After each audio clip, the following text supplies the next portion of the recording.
Halo, Mbak Halo. Salma, apa kabar Mbak? Duduk Mbak, santai aja kalau di sini Mbak. Wah, tempatnya enak juga ya. Iya, thank you so much Mbak.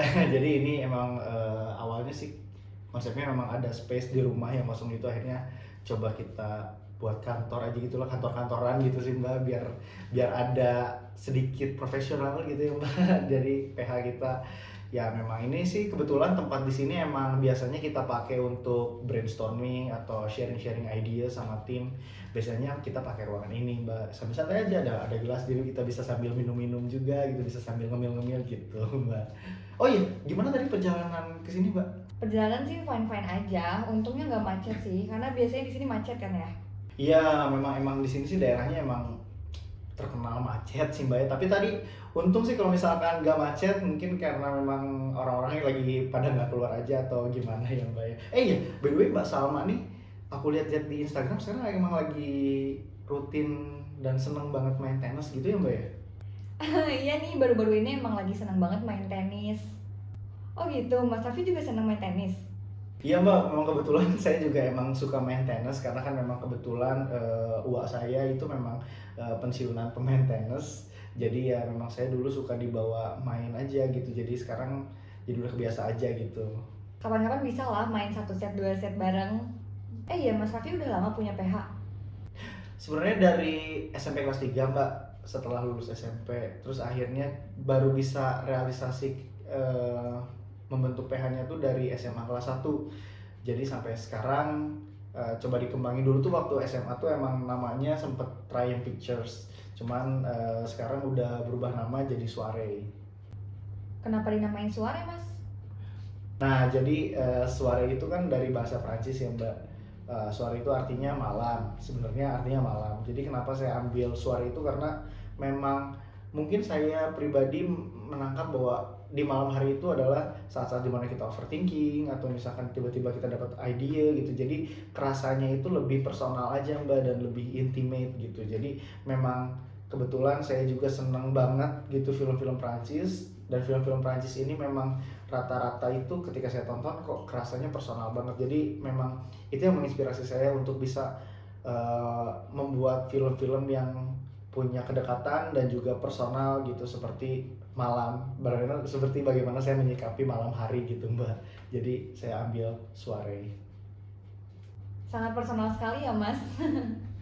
Iya Mbak, memang personal sekali sih gitu. Emang itu pilihan personal aja gitu Mbak, dan buat saya juga untuk membentuk sebuah brand atau membentuk sebuah karakter dari perusahaan mungkin memang harus ada sesuatu yang punya kedekatan dengan ownernya gitu Mbak. Kalau buat saya sih gitu Mbak. Oh iya, Mbak mau ngopi atau mau minum teh?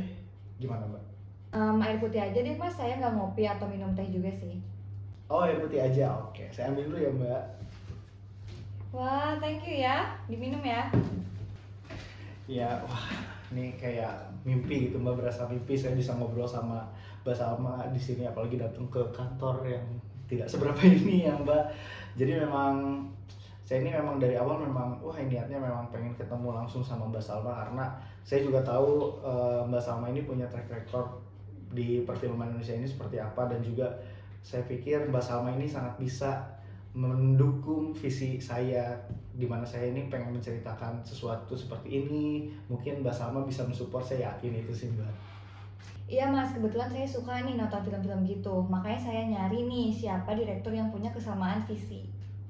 Ah, saya bersyukur banget sih Mbak, akhirnya bisa ngobrol sama Mbak gitu kan. Jadi ya tadi seperti yang Mbak bilang, memang Mbak sendiri juga memang lagi nyari director yang memang punya kesamaan visi sama Mbak gitu. Nah kebetulan Mbak, saya ini ada rencana nih Mbak, pengen bikin film gitu. Ini tuh berdasarkan dari awalnya sih dari saya dapat dari teman gitu. Awalnya dapat dari cerita teman bahwa di daerah Jawa itu ada penari itu maksudnya sekelompok penari, tapi penarinya itu laki-laki Mbak. Jadi saya ini mikir kok bisa ya penari ini yang biasanya identik sama perempuan, tapi ini tuh penarinya laki-laki gitu, dan gerakannya tuh lentur aja bagus gitu Mbak. Maksud saya gitu, ceritanya buat saya ini tuh personal, apalagi lagi mandang isu tentang bahwa laki-laki itu harus seperti ini, laki-laki itu harus tangguh seperti ini, tapi kenyataannya bahwa lelaki juga bisa untuk meluapkan emosinya lewat gerakan-gerakan tari yang lebih sering identik dengan perempuan gitu Mbak.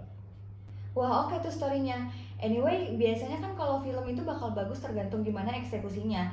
Nah, kalau Mas Raffi treatmentnya kayak gimana tuh? Oke, untuk treatmentnya itu memang saya pribadi pengen ngeliatin ceritanya itu berjalan dari satu karakter Mbak. Jadi ada satu karakter yang memang kita angkat jadi karakter utamanya. Itu bagaimana dia perjalanannya dari kecil sampai akhirnya dia menjadi penarinya itu Mbak, menjadi penari yang memang udah berkelana ke mana ke sana ke sini gitu Mbak. Jadi memang saya pengen liatin dulu dari kecil ini perjalanannya dia ini sebagai laki-laki itu seperti apa dan apa yang mempengaruhi dia untuk kenapa sih dia jadi penari gitu, apakah ini faktor dari keluarga ataukah ini faktor dari lingkungannya seperti itu Mbak. Itu yang coba ingin saya angkat, tapi untuk pembahasan teknisnya mungkin itu nanti bisa kita diskusiin kalau misalkan nanti saya bisa undang DOP saya, nanti kita bisa diskusiin tentang bagaimana pemilihan lensa untuk penentuan bagaimana warna nanti film akan seperti apa atau bagaimana kita setnya mau seperti apa. Itu mungkin nanti pembahasan teknisnya bisa kita bahas lebih jauh lagi ketika memang kita memang sudah mau mulai produksi aja gitu ya. Maksudnya untuk sekarang sih saya pengen approaching dulu dari bagaimana cerita saya ini pengen kerasa personal dan juga dekat ke audiens gitu Mbak. Kita kan walaupun punya visi ya Mas, cerita juga oke. Tapi kita juga perlu target sih untuk kasarnya sih balikin modal produksi. Nah, kira-kira apa sih yang bisa bikin film-film itu ditonton sama banyak orang? Nah, uh, sebetulnya sih ini dari isunya dulu sih Mbak, dari ceritanya dulu, karena memang cerita yang diangkat ini memang kebetulan lagi hype juga atau lagi naik juga dan juga ramai diperbincangkan baik itu di sosial media maupun di lingkungan sekitar tentang bagaimana toxic masculinity atau juga bagaimana perempuan dianggap lemah gitu di antara laki-laki atau begitu pun juga sebaliknya. Jadi memang laki-laki itu tidak selamanya harus strong, penggambarannya tidak harus selamanya menjadi yang paling tangguh, tapi juga lelaki juga bisa untuk meluapkan emosinya itu melalui gerakan yang dimana biasanya itu dilakukan oleh perempuan. Dan juga mungkin bagaimana sih biar bisa ditonton banyak orang, mungkin nanti pemeran utama kita juga kita akan seleksi lagi untuk bagaimana sih ini kira-kira yang sekarang actingnya bagus tapi juga lagi diminati sama masyarakat gitu. Jadi kita bisa dari castnya juga kita bakal perhatikan juga sih Mbak, seperti itu. Dan memang uh, dan memang ini sepertinya sudah harus diangkat sih Mbak isunya, karena memang itu memang menjadi topik yang sangat sangat sering diperbincangkan terutama di sosial media oleh generasi sekarang ini gitu Mbak. Saya suka sih sama temanya, isunya juga dekat dan relate. Nah, untuk pendalaman karakternya juga bagus. Saya pribadi sih suka. Nah, ini kan bakal jadi film panjang pertamanya Mas Raffi. Saya juga jadi excited sih untuk terlibat. Saya sangat excited sih Mbak, karena saya memang dari awal juga punya niatan bahwa ini kalau misalkan saya bikin film panjang pertama nih, saya harus ajak Mbak Salma. Saya harus pokoknya gimana pun caranya saya harus bisa approach Mbak Salma untuk bisa terlibat gitu, karena memang Mbak Salma ini memang produser ataupun bisa dibilang investor juga ya Mbak, investor juga, dan bisa mengapresiasi bagaimana visi-visi director gitu. Saya juga nonton film-filmnya yang diproduseri oleh Mbak Salma, itu memang film-film yang punya karakter dan juga punya isu-isu yang kuat ketika diangkat menjadi film gitu Mbak. Jadi memang saya juga sangat excited sih Mbak kayak gitu. Wah, biasa aja sih Mas, saya juga masih sambil explore sih. Wah, Mbak Salma ini emang suka merendah gitu ya.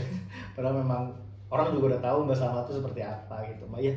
Jadi Mbak memang ini kalau misalkan kita bisa jadiin ini film gitu Mbak, ini bakal buat saya bakal kena juga ke audiens gitu Mbak. Jadi memang saya berharap Mbak Salma ini bisa support saya dan juga nanti mungkin kru kami juga untuk bisa merealisasikan apa yang coba kita angkat dan coba kita kasih tahu nih ke orang-orang bahwa hey, ada ada toxic masculinity nih di kita, di lingkungan kita juga, dan ini memang yang harus diluruskan juga sih Mbak dari isunya seperti itu. Jadi kita mau mulai kapan nih?